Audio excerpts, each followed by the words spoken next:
Good morning. It is Saturday. Woo.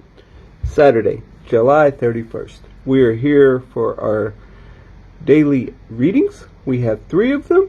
Psalm 78, 23 through 29 is our psalm reading. Exodus 13, 3 through 10 is our Old Testament reading. And the Gospel of Matthew, chapter 16, verses 5 through 12 is our New Testament reading. Psalm 78. When God heard that, he was furious. His anger flared against Jacob. He lost his temper with Israel.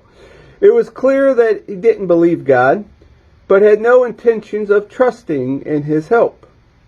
But God helped him anyway, commanded the clouds and gave order that they opened the gates of heaven. He rained down showers of manna to eat. He gave them the bread of heaven. They ate the bread of the mighty angels. He sent them all the food they could eat. He let the east wind break loose from the skies, gave a strong push to the south wind. Then, this time, it was the birds that rained down, an abundance of birds. He aimed them right in the center of their camp, all around their tents. There were birds. They ate and had their fill. He handed them everything they craved on a platter. But their greed knew no bounds. They stuffed their mouths with more and more. Finally, God was fed up. His anger erupted. He cut down their brightest and their best. He laid low Israel's finest young men. Our Old Testament reading today comes from the book of Exodus, chapter 13, verses 3 through 10. Moses said to his people, "Always remember this day. This is the day when you came out of Egypt from a house of slavery. God brought you out here with a powerful hand. Don't eat any raised bread. You are leaving in the spring month of Abib, when God brings you into the land of the Canaanite, the Hittite, the Amorite, the Hivite, and the Jebusite, which he promised to your fathers to give to you, a land lavished with milk and honey. You are able to observe service during this month. You are to eat unraised bread for 7 days. On the 7th day, there is the festival celebration to God.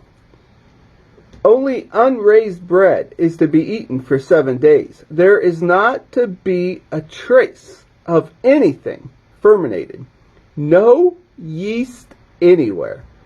Tell your children on that day, this is because of what God did for me when I came out of Egypt.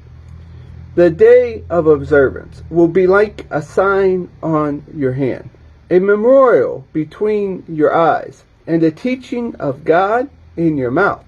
It was with a powerful hand that God brought you out of Egypt. Follow these instructions at the set time, year after year after year." Our New Testament reading today comes from the book of Matthew, chapter 16, verses 5 through 12. On their way to the other side of the lake, the disciples discovered that they had forgotten to bring along bread. In the meantime, Jesus said to them, "Keep a sharp eye out for Pharisee and Sadducee yeast." Thinking he was scolding them for forgetting bread, they discussed in whispers what to do. Jesus knew what they were doing and said, "Why all of these worries whispered about forgetting the bread? Baby believers, haven't you caught on yet? Don't you remember the 5 loaves of bread and the 5,000 people, and how many baskets of fragments you picked up? Or the 7 loaves that fed 4,000? And how many baskets of leftovers you collected? Haven't you realized yet that the bread isn't the problem? The problem is yeast. Pharisee and Sadducee yeast. Then they got it, that he wasn't concerned about eating, but teaching. The Pharisee, Sadducee kind of teaching. And here ends our reading for the day. Have a beautiful day. Hope to see you in church tomorrow.